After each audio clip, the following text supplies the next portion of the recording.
El gran periodista César Hildebrand ha desmantelado una vez más a este gobierno corrupto, y es que, como sabrán, el pésimo gobierno de Dina Boluarte no solo nos está afectando socialmente, sino que también las cifras económicas que se han reportado son las peores en muchas décadas, al punto que ahora mismo el Perú está técnicamente en recesión. La pobreza llegó al 27%. Y la recaudación tributaria ha descendido 13.8% respecto al año 2022, año donde la economía estaba teniendo un pequeño repunte con el gobierno de Pedro Castillo. Pero para conocer más detalles, veamos la siguiente nota del gran periodista César Hildebrand. La economía peruana está a las puertas de entrar a cuidados intensivos y en el gobierno de Dina Boluarte no reaccionan. La recaudación tributaria se ha desplomado, la inflación se mantiene alta y la inversión privada está en caída libre. El pronóstico de crecimiento para este 2023 ronda el 1%. En la práctica se traduce en aumento del desempleo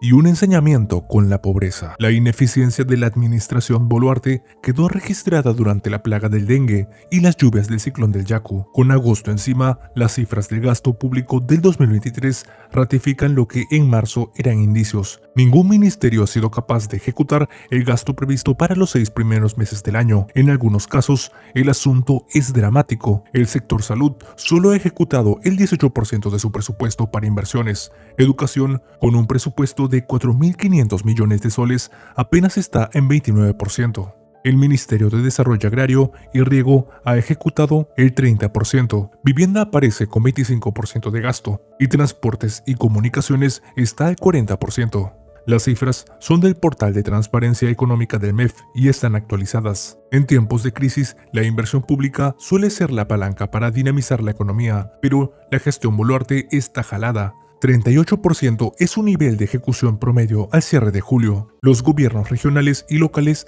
tampoco aprueban, registran 27 y 30% respectivamente. El último martes, el premier Alberto Otárola y el ministro de Economía, Alex Contreras, estuvieron en un evento de la Universidad San Martín de Porres y ambos se esforzaron en colgarle la responsabilidad a los gobiernos regionales y locales. Otárola incluso anunció que es momento de revisar la descentralización. En la cita, Contreras eludió responder la pregunta más incómoda: ¿está Perú en recesión técnica? Así lo han afirmado diversos especialistas debido a que llevamos 2 trimestres con crecimiento negativo, pero Contreras no se animó a desmentirlos. El ministro de Economía tampoco respondió sobre el desplome de la inversión privada, que se contrajo 12% en el primer trimestre del año. El pronóstico del BCR apunta a menos 2.5% a fines del 2023. El promedio del crecimiento de la inversión privada entre 2001 y 2019, prepandemia, era más o menos 8% anual. Hoy mira dónde está la inversión, en negativo, de compatriotas, dice Hugo Perea, economista jefe del BBVA. Desde que terminó la pandemia, mayo del 2023 fue el peor mes de la economía peruana. Para entonces, Pedro Castillo llevaba 5 meses encerrado en la Diroes, así que tenía una coartada. Los actuales inquilinos de Palacio hasta ahora no han dado una explicación de qué está sucediendo. El PBI cayó 1.4% pese a mostrar en marzo un más 0.2% y abril un más 0.3%. Un ligero avance, según cifras del INEI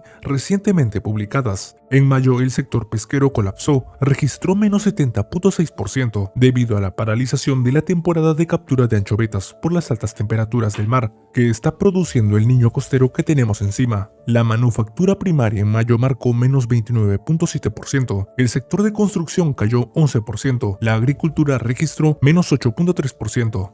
E hidrocarburos estuvo a menos 4.5%. Esto ha producido que los bancos y calificadoras de riesgo ajusten sus proyecciones de crecimiento para el Perú. El BBVA, por ejemplo, comenzó proyectando un crecimiento del 2.5% para este 2023. En marzo lo actualizó a 1.9% y en junio lo redujo a 1.6%. Es preocupante que el Perú esté cayendo en una trampa de crecimiento bajo. Nosotros salimos con una previsión del 1.6% en junio, pero anunciamos que esta previsión tenía un sesgo a la baja, que había elementos de riesgo, conflictividad política y crisis climática que, si se mantenían, el resultado será menor. Y estamos viendo esa materialización, dice Hugo Perea. De nuestro país, el diagnóstico es concluyente. Dependemos más que nunca de la exportación de minerales. El sector minero fue el único que creció a buen ritmo, 21%. A mediano y largo plazo, en la minería, sin embargo, no es bueno. En los últimos 6 años, ningún proyecto minero de envergadura se ha puesto en marcha. El gobierno tenía esperanza que Newmont anunciara el arranque del proyecto cajamarquino Yanacocha Sulfuros, pero los gringos dejaron a la dupla Otárola y Boluarte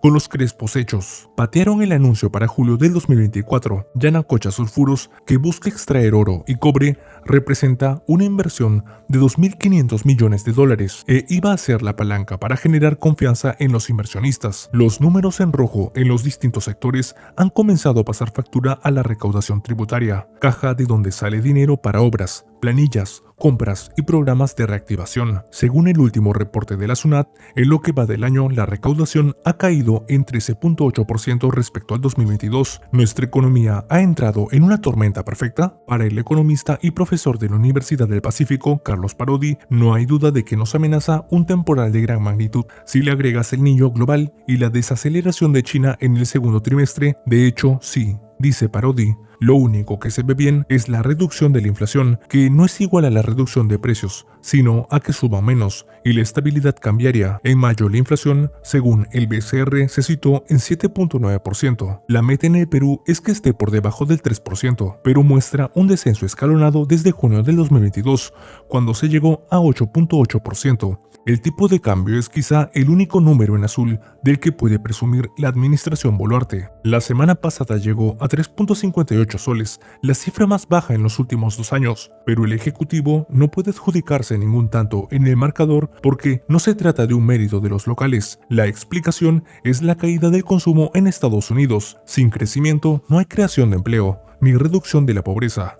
Para crecer más, se requiere invertir más, pero para que esto último ocurra, deben cambiar las expectativas. Lo que tenemos es una economía de privilegios o contactos. Llega un presidente y quienes están cercanos a él obtienen prebendas y empleo. El resto solo mira, dice Parodi. A inicios de año, el ministro de Economía anunció que este 2023 se generarían 500.000 puestos de empleo. Para que eso suceda, según especialistas consultados, se necesita que el país crezca por encima del 4%. Los resultados de medio año a nivel de empleo son malos. Según el INEI, en el segundo trimestre del año, en Lima el empleo formal bajó a 4.7%, el subempleo subió a 26.8% en comparación con el 2019. La única fórmula para que Contreras cumpla con la promesa es que el boluartismo ensanche aún más las planillas estatales. La economía peruana está muy parada, muy fría, dice Paula del Carpio, economista de la Red de Estudios para el Desarrollo. Para del Carpio, la cifra que más debe preocupar hoy al gobierno de Boluarte es el aumento de la pobreza, 27.5% al cierre del 2022.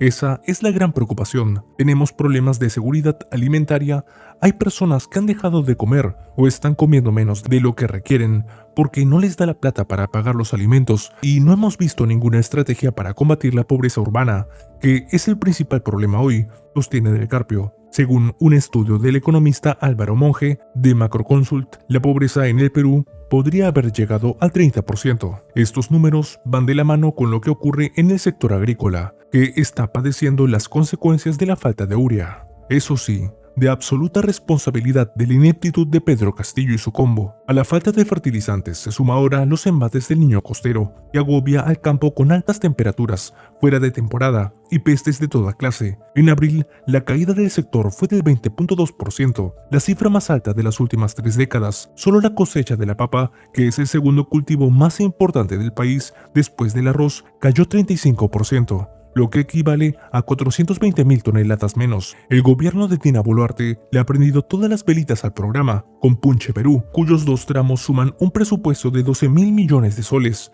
El objetivo es reactivar la economía y hacer obras de cara al próximo fenómeno del niño global. Con Punche Perú es un programa relativamente pequeño comparado con los anteriores. En Reactiva Perú se invirtieron 60.000 millones de soles. Crea un poco de empleo, pero su magnitud es conveniente para los desafíos que tiene hoy nuestra economía, que depende de la inversión privada principalmente, afirma Epifanio Vaca, economista del grupo Propuesta Ciudadana. En los últimos 7 meses, explica Vaca, la gestión de Boluarte no ha tenido una reacción acorde con la catástrofe económica que puede venir.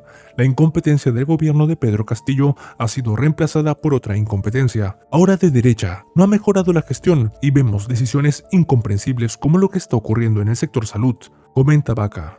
La inexistencia de un plan para enfrentar la crisis económica que se viene exaspera hasta los economistas más conservadores. Esta semana, Miguel Palomino, presidente del Instituto Peruano de Economía, dijo en el diario La República que al gobierno le falta convicción y liderazgo. Entiendo que es mucho pedir tratándose de Dina Boluarte, pero tiene que intentarlo, dijo Palomino. En el evento organizado por la Universidad San Martín, Otárola informó de una serie de nuevas medidas económicas que alista el gobierno. Presentarán una propuesta de reforma de las AFP, cambiarán la ley de contrataciones del Estado, harán un plan de obras para Lima y buscarán ensanchar la base tributaria. Esos fueron los titulares, pero ni el Premier ni Contreras dieron detalles de cómo ni cuándo. También dijeron que no están pensando en subir impuestos y que buscarán sacar adelante los 1.609 obras que están paralizadas y que comprenden un presupuesto de 11.254 millones de soles. La mesa que más aplaudió fue aquella en la que estaban Fernando Rospigliosi, Juan Paredes Castro y Hugo Guerra. Como vimos, estamos ante uno de los peores gobiernos de la historia, no solo socialmente,